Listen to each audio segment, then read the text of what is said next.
이대로 가면 후쿠시마 원전 오염수 방류에 우리 대한민국 시찰단이 면죄부 도장만 찍어주고 오는 결과가 될 것 같습니다. 후쿠시마 원전 오염수 시찰단을 두고 21세기 신사 유람단이니 방사능 면죄부 시찰단이니 광우병과 사드 때처럼 또다시 괴담을 퍼뜨리기에 여념이 없습니다. 국익 외교에 나서야 한다.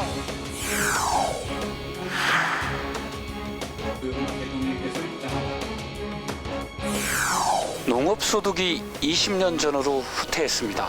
농민들에게 계속 손해보면서 농사를 지으라고 강요하는 것인데 이게 국가가 해야 할 것입니까?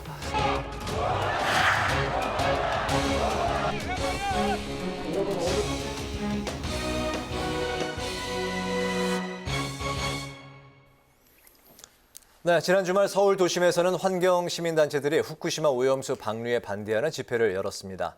농어민들 역시 후쿠시마 오염수 방류와 농수산물 수입 우려로 시름이 깊어지고 있는데요. 이 밖에 양곡법 후속 대책까지 시급한 농업 현안들에 대해서 더불어민주당 농어민 위원장이신 이원택 의원을 모시고 관련 말씀을 들어보겠습니다. 의원님 어서 오십시오. 반갑습니다. 네, 반갑습니다. 반갑습니다. 네, 출연해 주셔서 감사 말씀 드리고요. 바로 이제 그 본론으로 들어가 볼까요? 예. 네. 21명으로 구성된 후쿠시마 오염수 시찰단이 일정을 이제 시작을 했습니다. 오늘부터 나흘 동안 오염수 정화 시설 방류 과정에 최대한 이제 접근을 해서 직접 확인에 들어간다 이런 이제 입장인데 그렇지만 이제 또 현장 견학에 그치는 게 아니냐 이런 이제 우려의 시선도 존재하는 게 사실입니다. 우리 시찰단의 활동과 결과에 대해서 의원님은 좀 어떻게 전망하실까요? 저는 우려가 큽니다. 사실 이제 시찰단이라고 표현됐는데 네. 모든 게 명칭에 드러나지 않습니까? 국제 간의 관계 속에서 그 명칭의 그 의미가 드러나는데 시찰단이거든요. 네. 사실 조사단, 검증단이 아닙니다. 그 일본의 산업상이 5월 9일 날 얘기했지 않습니까? 안전성에 대한 검토가 아니다라는 네. 거죠. 그런데 시찰단이기 때문에 제대로 된 검증이 되지 않을 거다 이렇게 저희들은 보고 있고요. 일본에 들러리를 서주는 꼴이 될 거다. 6월 IAEA 보고서가 나온 이후에 한국도 대만도 또 태평양의 지역에 있는 도서국들도 시찰을 했다라고 하는 그 들러리가 될 거다 이렇게 네. 걱정과 우려가 큽니다 사실. 네. 네, 말씀하신 것처럼 결국 그 방류 여부가 6월에 나올 IAEA의 최종 보고서에 달려있는 것 같은데요. 그동안 나온 중간 보고서 결론이 전부 다 문제 없음으로 나왔는데 여기 한국 그 전문가들도 포함이 돼 있다고 합니다. 그리고 G7 정상들도 이 검증을 지지한다 이렇게 밝혔잖아요. 네, 그런데도 계속해서 우려가 줄어들지 않는 이유 여기서 말씀을 좀 해주실까요? 그러니까 이제 과학에 기반한 검증을 해야 될 거 아닙니까? 과학에 기반하려면 네. 정보가 공개돼야 됩니다. 현장이 공개돼야 되고요. 그런데 이 정보와 현장이 공개되지 않습니다. 그러니까 1000여 개의 탱크가 있는데 오랫동안 한 11년 이상 그 이제 오염수를 보관하고 있지 않겠습니까? 그 네. 밑에는 예를 들면 무거운 것은 밑으로 가라앉을 거고 가벼운 건 위에 있을 거 아닙니까? 위에서 시료를 채취하면 되겠습니까? 안 되는 거 아닙니까? 그래서 모든 것이 일본 토쿄전력과 일본 정부가 정보를 공개해야 됩니다. 그리고 거기를 자유롭게 전문가들이 검증할 수 있게 돼야 되는데 지금 그렇지 않다는 거죠. IAEA의 그 시찰단에 우리 한국인 한 분이 참여하고 있습니다. 비밀서약을 맺고 참여하고 있는 걸로 알고 있는데 거기도 모니터링 수준이라고 제가 들었습니다. 장관한테, 해양수산부 장관한테 들었기 때문에 과연 그걸로 이게 검증이 됐다고 우리 정부가 우리 어업인들, 국민의 생명과 안전이 보장되는 부분이 필요한데 그걸로 검증이 됐다고 할 수 있겠느냐. 검증이 안 되는 거죠. 그래서 과학에 기반한 검증을 하려면 사실은 시찰단이 아니라 조사단, 검증단을 꾸려야 됩니다. 그래서 국제기구 차원에서 해양 생태계에 영향을 주는 거 아닙니까? 네. 일본 수역, 태평양 수역, 또 우리 대한해협에 영향을 주기 때문에 해양 생태계 전문가들로 구성된 국제기구가 조사를 해야 됩니다. 근데 그러지 않고 IAEA에 맡기고 그리고 우리 국민을 대표했다고 봐야할지 모르겠는데 한 분이 가서 모니터링하고 있는 수준인데 과연 그걸 우리나라 어떤 어민이 또 우리나라 어떤 국민이 신뢰할 수 있겠습니까? 아니 그렇다면 정부가 정보를 공개해야죠. 지금부터 IAEA 중간 보고서까지 또는 최종 보고서까지 우리가 어떻게 검증을 했고 어떻게 확인을 했는지 정부가 공개를 해야 됩니다. 근데 공개되고 있지 않지 않습니까? 이건 그래서 우리가 거꾸로 말씀드리는 겁니다. 이 일본을 대변하는 왜 게 아니라 공개되지 않고 있다고 생각을 하십니까? 지금 현재까지 공개가 안 되어 왔습니다. 네. 제가 해양수산부 장관을 통해서 질의를 하면 해양수산부 장관님도 모릅니다. 어떤 내용이 어떻게 진행되는지 우리가 질의를 하면 노답입니다. 답이 없습니다. 네. 해양수산부 장관이 모르는 걸 누가 아직 그 알겠습니까? 보고서가 나오지 않았기 때문에 공개하지 않는다라는 또 그 이야기에 대해서는 어떻게 생각을 하십니까? 보고서가 그러니까 다 끝나야지 보고서가 나오고 그때 공개를 그렇다면 할수 이렇게 있다. 해주시면 저희도 인정하겠습니다. 그 네. 보고서가 나오고 각 국과 국제 전문가들이 검증할 수 있는 시간을 주고 네. 또 검증하는 과정을 거쳐서 결론이 도출된다면 저희가 인정을 하겠습니다. 그러나 지금 6월 달에 IAEA 보고서 최종 보고서를 내놓고 네. 방류하겠다는 계획으로 저희들이 듣고 있는데 그렇게 되면 어떤 의미가 있습니까? 어떤 의미가 있는지 모르겠다. 중간에 뭐 중간 보고라도 해야 된다라는 그런 말씀이신 거죠? 그렇죠. 중간 보고뿐만이 아니라 그 과정에 대해서 네. 이렇게 자유롭게 일본이 그렇게 자신 있다면 일본이 오염수를 제대로 처리해서 처리수라고 주장을 한다면 네. 그게 맞다고 생각 자신 있다면 오픈을 해야죠. 알겠습니다. 왜 안 하시는 겁니까? 일본이 이번 그 G7 정상회의를 후쿠시마 오염수 방류 그리고 농수산물의 안전성을 홍보하는 기회로 이제 활용한 측면이 분명히 있었던 것 같습니다. 일본이 농수산물 수입 압력을 우리한테 이제 가할 것이다라는 전망이 나오는 가운데 정부는 절대 그럴 일이 없다 이런 입장을 또 확인을 했습니다. 우리의 그 수입 규제 조치가 정당했다고 하는 WTO 당시 이제 승소 결과가 이런 그 일련의 그 상황들을 막아낼 수 있는 그 좀 방패막이가 될 수 있을 거라고 보십니까? 어떻게 보세요? 아니 방패막이가 됐죠. 사실. 네, 그동안 그리고, 돼왔고. 네, 돼왔고 그런 거죠. 그러나 오염수를 우리가 결과적으로 우리 정부가 인정하게 되면, 네. 인정하게 되면 그건 이제 오염수가 아닌 거거든요. 그렇게 되면 후쿠시마에서 잡힌 생선이랄까 수산물을 막을 명분이 없는 거죠. 네. 그건 2단계로 옵니다. 지금 정부가 그럴 일은 없다고 주장하지만 이것이 방류되고 난 이후 조건에서는 또 달라지게 되는 겁니다. 저는 정부가 100% 수산물 수입의 흐름과 방향으로 가지 않을까 우려가 큽니다. 네. 왜냐하면 우리나라 정부가 인정을 했는데 저희 지금 2심까지 이긴 거 아닙니까? 네. 앞으로 향후 어떻게 될지 전개가 저희는 우리가 오염수를 인정하게 되는 순간 우리한테 불리하게 될 수밖에 없죠. 그래서 후쿠시마 수산물들이 우리나라에 결과적으로는 수입되는 날이 당겨질 거다 이렇게 보고 있습니다. 그렇기 때문에 해양 생태계에 어떤 영향을 주는 건지 세슘, 플루토늄, 뭐 탄소 14, 스트론튬 이런 것이 해양 생태계에 어떤 영향을 주는 건지 해양 생물에게 네. 이게 먹이 사슬이 있는 거 아닙니까? 최종 참치까지 네, 온다는 네, 건데 네. 그런 재반의 연구가 될 필요가 있는 거죠. 또 심층수의 흐름, 표층수의 흐름, 또 이런 걸 점검하는 대책들이 필요한 건데 지금은 뭐 저희 대한민국 과학계에 어떤 정부가 오픈돼 있나요? 우리 과학계에 어떤 지금 출발한다는 시찰단도 이제 가서 보려고 하는데 우리 대한민국 과학계에 이 어떤 정보와 자료가 오픈돼서 검증하고 있는 건지 생산적인 논쟁이 되고 있는 건지 저는 전무하다고 봅니다. 걱정이 앞섭니다. 네. 네. 자, 이 문제가 우리 그 소비자들을 넘어서 국민들에게는 건강과 안전과 직결된 문제고 어업인들에게는 또 생계가 달린 문제가 될 텐데요. 후쿠시마산 수산물 수입 요구에 우리 정부가 어떻게 먼저 대응을 하면 좋을지 좀 이야기를 좀 들어볼까요? 저는 이게 좀 절벽 같은 건데요. 제가 이제 우리 농해수위에서 해수부 장관을 상대로 질의를 했는데 네. 사실 이 해양 오염수 투기를 사실 아마 가처분 우리나라 개념으로는 가처분 신청 같은 잠정 조치 국제 재판소에 잠정 조치를 네. 하고 네. 결국 본안 소송을 들어야 위한 재판을 걸어야 되는데 거기에 대해서는 묵묵부답입니다. 사실 이게 제일 중요한 대목이라고 저는 보고 있습니다. 이것이 이루어지지 않으면 결국은 방류하게 돼 있다는 거죠. 근데 방류를 하게 된 걸 전제로 했을 때는 저희가 이제 대책이 필요하죠. 우리 국민들한테 또 안심을 해야 하기 때문에 표충수가 결국은 해양 흐름에 따라서 방사선 물질이 올 거 아닙니까? 네. 그 삼중수소선 간에 네. 무거운 건 가라앉을 거고 그러면 우리나라 대한해협의 모니터링이 강화돼야 됩니다. 방사선 모니터링이 강화돼야겠죠. 또 심층수도 모니터링 해야겠죠. 또 일본하고 수출하는 배에 평형수라고 해서 일본에서 이제 바닷물로 평형수를 채워가지고 와서 이쪽에서 배출을 하는데 그 평형수를 감독을 해야겠죠. 이쪽에서 배출을 못하게 네네. 하는 부분이라든가. 그다음에 모든 수산물에 대한 국내에서 잡히는 수산물을 포함해서 방사선 검사를 해야겠죠.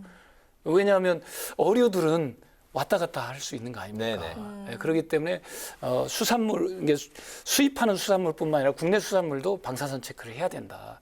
그래서 국민들께 시간이 가면서 올라오는 방사선 물질에 대한 점검과 대응을 해줘야겠죠. 그 다음에 이제 어민들 같은 경우는 사실 피해 대책도 정부가 세워야 된다 이렇게 보고 있습니다. 우리 그 국회 농해수위 차원에서 어떻게 대응책이 있을까요? 어떻게 대응을 할 수 있을까요? 이제 국회 차원에서는 지금 입법을 검토하고 있습니다. 이것은 특별한 재난으로 봐야 되지 않을까 싶어서 저희들이 지금 민주당 농해수위 의원들은 특별한 재난으로 일시적 기간에 어떤 재난에 대한 피해 대책을 강구할 수 있는 입법을 저희들이 검토하고 있습니다. 네. 예, 알겠습니다. 그리고 이제 정책적으로나 또는 이제 뭐 점검 차원에서는 정부에 촉구하고 있는 거고요.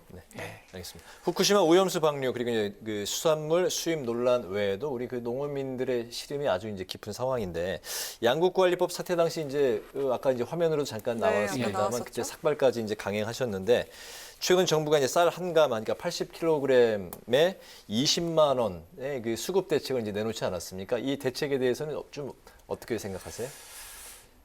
너무 터무니없는 부족한 대책이죠. 지금 22년에 우리나라 농민 1인당 농업을 통해서 얻은 소득이 948만 원입니다. 편의점 알바 노동소득이 얼마입니까? 2천만 원대가 넘어가잖아요. 벼를 심고 콩을 심고 모든 걸 다 심어서 1년 동안 획득한 농업소득이 948만 원. 한 농가 평균 22년에 22년 평균입니다. 네. 예, 농민 한 분당 최근 22년 948만 동안에 원이죠. 한 농가당 평균을 그렇죠. 냈더니 900 원래는 이어 만 21년에는 원이었다. 1,300만 원 가까이 됐습니다. 네. 줄었네요. 1,300만 원 가까이 됐는데 22년이 네. 948만 원입니다. 후퇴한 거죠. 2000년에 1,100만 원이었습니다. 농민의 삶이 이렇게 어렵습니다. 지금 쌀뿐만이 아니라 한우, 양파 다 종합적으로 총체적 난맥에 있습니다. 근데 쌀을 20만 원대에 수입을 해주겠다고 그러는데 제가 정황근 장관께 목표 가격, 적정 가격을 도입하자고 제안을 했는데 그건 시장 경제 원리에 맞지 않다고 도입할 수 없다고 그랬습니다. 그러다가 저희가 양국관리법이 본회의 통과되고 난 이후에 민관적 대책에 의해서 갑자기 20만 원이라고 하는 목표 가격이 제시된 겁니다. 이게 개념이 뭐냐 그랬더니 적정 가격이라고 하는데 20만 원이라는 것을 말하고 있습니다. 이게 시장 원리에 맞지 않는 정책이라고 지금까지 반영을 하지 않았었습니다. 네. 근데 이 20만 원도 작년 기준에는 어떻게 그래도 생산비가 보장되면서 적정이윤을 놓고 본다면 작년도 기준에는 맞지만 작년도 기준에는 어떻게 좀 맞을지 올해는 알다시피 기름값, 전기요금 모든 물가가 다 많이 올라간 올랐죠. 상황이기 때문에 지금 쌀값이 18만 원대인데 20만 원대다 아마 농민들 곡소리가 날 의원님이 수밖에 그럼 없습니다. 생각하시는 그 80kg 뭐 기준으로 생각하시는 가격대가 있으신가요? 예, 그렇습니다. 저희가 문재인 정부 때 그 목표 가격이 21만 4천 원대가 된 적이 있습니다. 그리고 네. 쌀 가격이 실제 시중에서 21만 4천 원대에 팔렸습니다. 네네. 최소한 그게 21년 기준이라고 한다면 지금이 23년이기 때문에 22만 원 이상은 나와야 네. 농민들의 생산비, 인건비 빼고 적정이윤을 보장할 수 있다라는 네, 거죠. 알겠습니다. 2만 원 이상 인상된 22만 원은 돼야 그래도 농민들이 어느 정도 좀 최소한 그렇게 돼야 최소한 됩니다. 그렇게 돼야 된다는 입장. 양국관리법 개정안이 이제 폐기가 됐었는데 그 이후 민주당은 어떻게 좀 후속 대책들을 내놓고 있습니까? 예, 우리 농해수위 의원님들 토론을 통해서 협의하고 있고요. 또 네. 농민 단체들과도 협의를 해 가고 있습니다. 저희가 이제 크게는 결국은 농민들 입장에서 가격 아니겠습니까? 내가 생산한 쌀이 어느 정도 가격에 팔리느냐에 자기 소득이 결정되는 거 아니겠습니까? 네. 그래서 적정 가격을 보장하는 부분에 대한 우리가 입법 조치를 검토하고 있다는 말씀을 드립니다. 네. 그래서 정부와 또 전체 물가를 계산해서 적정 가격을 산출하는 게 하나 필요할 것 같고요. 또 하나는 초과 생산량 때문에 쌀이 수급 조정이 안 된 거 아니겠습니까? 그래서 초과 생산량에 해당되는 면적만큼 이것을 논에 타작물을 심도록 의무화하는 것을 저희들이 검토하고 있습니다. 그래서 쌀 재배 면적을 초과 생산량에 해당되는 재배 면적만큼 논에 밀, 콩 다양한 식물을 심도록 해서 다른 곡물의 자급률을 높일 수 있도록 하는 그런 방법도 저희들이 입법을 추가로 준비하고 있습니다. 또 네. 시장격리 의무화 제도도 검토하고 있습니다. 알겠습니다. 네. 그 의원님께서 이달 초에 그 3일 연속으로 정책 토론회를 여셨더라고요. 최근에 열린 토론회 중에 정말 가장 많은 관심을 받은 걸로 저희가 알고 있는데요. 토론회 주제였던 양봉 산업 그리고 먹거리 공공성, 한우 산업 이 세 가지가 가장 그 시급한 농업 현안으로 꼽을 수 있을까요? 어떤 논의들이 오갔는지 말씀 부탁드리겠습니다. 예, 양봉산업 하면 좀 뭐 특이하실 텐데 우리 지구가 생존하는데 벌이 얼마나 중요한 건 말 안 해도 알지 네, 않습니까? 그렇습니다. 그러지 않습니까? 수분을 네. 해주기 때문에 네. 87만 통이 양봉협회 추산에 따르면 87만 통이 폐사했습니다. 피해율이 57%입니다. 그러나 상당하네요. 정부나 지자체로부터 지원이 전혀 있지 않습니다. 아마 거기에 질병의 원인을 기후 위기로 보기도 하고 또 드론을 통해서 무작위로 산에 농약을 살포하지 않습니까? 그 농약 살포로 인해서 그런 원인을 따지기도 합니다. 또는 꿀벌 응애에 관한 질병으로 따지기도 하는데 이 부분에 대한 명백한 진단이 좀 필요합니다. 그러나 양봉산업은 거의 괴멸 직전에 진입하고 네. 있어서 대책이 필요하다고 보는 거죠.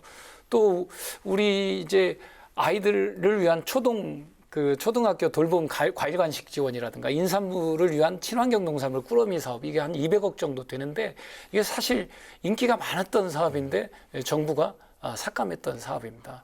이 친환경 농산물을 재배하는 농가들 입장에선 상당히 중요한 사업이죠. 알겠습니다. 그다음에 한우는 뭐 말씀 안 드려도 알겠고요. 네. 예. 알겠습니다.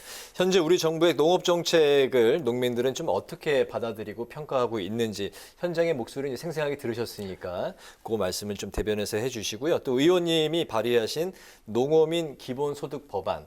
그러니까 그 농어민들에게 일정한 뭐 기본 좀 소득을 주자는 거죠. 좀 이제 줘야 된다라는 입장이신데 어느 정도를 줘야 되는지 포함해서 좀 같이 들어볼까요? 예. 그 아까 앞에 질문이 뭐였었죠? 우리 정부의 농업 평가였죠. 정책에 대해서 농민들은 현재 어느 정도로 생각하고 있는지. 제가 조사한 건 아니고요. 네. 우리 농경연이라고 한국농업경제연구소에서 농민들 의식 조사를 했습니다. 작년에 22년도에 네. 윤석열 정부 농업 정책에서 만족하느냐라고 물어봤는데 불만족이 70% 가까이 됩니다. 네. 그리고 지원이 제대로 되고 있냐? 재원이 제대로 되고 있지 않더라 70%대를 넘고 있습니다. 제가 말씀드렸지만 농업소득이 948만 원으로 후퇴했습니다. 네. 21년에 1,300만 원 약간 안 됐는데 948만 원이면 2000년에 1,100만 원이었습니다.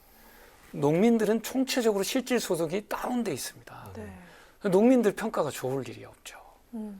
지금 윤석열 정부의 농정이 변화를 추구해야 됩니다. 농가 소득을 어떻게 보장할 건지에 대한 대책이 없이 시장 원리를 적용했다가는 아마 농업계에 엄청난 저항에 부딪힐 거다 이렇게 좀 말씀드리고요. 네. 제가 이제 농민 기본소득을 제안했는데 아까 그렇습니다. 우리 농민들의 토지는 규제에 묶여 있잖아요. 그러니까 농민들이 갖고 있는 농지에다가 집도 짓고 또는 공장도 짓고 이렇게 못 하잖아요. 오로지 농업만 하게 딱 묶어놨습니다. 네. 정부가 그걸 묶어놓은 거거든요. 그 묶어놓은 거 아닙니까? 그리고 거기에 네. 생산할 수 있는 품목은 한정돼 있는 거죠. 근데 그 생산된 품목에 대한 적정 가격이 보장이 안 되면 농민들은 계속 소득이 하락될 수밖에 없는 거죠. 그러면 이 소득을 어떻게 보존해 줄 거냐라는 겁니다. 지금 균형 발전이 안 되는 이유가 농업 소득이 안 되기 때문에 그렇습니다. 농촌에서 소득이 한 3천만 원 된다고 생각해 보세요. 청년들이 들어오죠. 1,200만 원, 300만 원 편의점 알바 소득도 안 되기 때문에 안 들어오는 겁니다. 네. 농업 소득이 2천만 원, 3천만 원만 돼도 들어올 겁니다. 아마 청년들이. 그렇기 때문에 정부가 다양한 형태로 농촌의 소득을 보전해 주시면 안 된다. 그래서 농업에서 공동체를 구성하고 살아가는 농촌의 기본소득을 주어서 농업도 살리고 농촌도 살 수 있는 그런 방법을 가져가야 된다는 거고요. 그 예산은 뭐 어느 정도 줄 거냐, 1인당 뭐 네. 10만 원이냐, 20만 원이냐, 30만 원이냐 이렇게 되는데 저희가 우리 민주연구원이라든가 우리 민주당 의원들 내에서 일단 검토된 의견은 한 30만 원 정도부터 출발하면 좋겠다 이런 매달? 생각을 갖고 있습니다. 예, 매달 그렇습니다. 네. 그러면 뭐 1년이면 뭐 360만 원 정도 되겠죠. 네. 네, 마지막 질문 간략하게 드릴까 하는데요. 지역구에서 의원님이 해결사로 통한다고 하는데 사실입니까? 네, 그동안 예, 그 예. 해묵은 문제들을 시원하게 다 풀어주신다고 이런 얘기 들었는데요. 남은 임기 동안 꼭 해결하고 싶은 현안 과제가 있다면 어떤 게 있을까요? 이게 우리 전북의 과제이기도 하고 우리 제 지역구인 김제 부안의 과제이기도 합니다. 지금 사실 김제 부안의 해묵은 민원들은 제가 많이 해결해 왔습니다. 뭐 이중 조업구역 문제라든가 곰소만 문제라든가 뭐 여러 가지 해결해 왔는데 사실 우리 전북이 좀 낙후되어 있는 거 아닙니까? 농업사회에서 산업사회로 가는 과정에서 대응이 좀 늦었습니다. 그러나 앞으로 우리 세계가 저는 신재생 에너지 기반 탄소 경제 체제로 간다고 보고 있습니다. 네. 26년부터 탄소세가 부과되는 거 아니겠습니까? 우리 전북의 해상 풍력이 제일 빠르게 선도되고 있습니다. 그래서 저는 우리 전북에 한마디로 탄소 경제 체제를 튼튼히 해야겠다고 보고 있고요. 알리백 산단, 그러니까 재생에너지로 모든 재화와 서비스를 생산할 수 있는 산업단지가 제일 먼저 들어올 수 있는 1호 산업단지가 전북에 있습니다. 그 1호 산업단지를 김제와 부안에 유치하려고 하고 있고요. 그 기반을 조성해 가고 있습니다. 이것이 아마 대한민국을 먹여 살리는 길이기도 하고 전북 발전과 김제 부안 김제 발전의 1호가 되지 않을까 싶고요. 거기에 지금 모든 정열을 쏟고 있습니다. 알겠습니다. 오늘 의원님 말씀하시는 내내 그 눈빛이 뭐 반짝반짝 초롱초롱 네, 빛나는 해결사다운 그런 면모를 보여주셨습니다. 네, 그만큼 현안에 굉장히 절박해하는 그런 모습 아주 인상적으로 잘 들었습니다. 오늘 파워 인터뷰 이제 마칠 시간이 됐는데 오늘은 후쿠시마 오염수 방류, 양곡법, 후속 법안 등 농업 현안에 대해서 이원택 더불어민주당 의원의 말씀을 들어봤습니다. 오늘 말씀 잘 들었습니다. 고맙습니다. 감사합니다.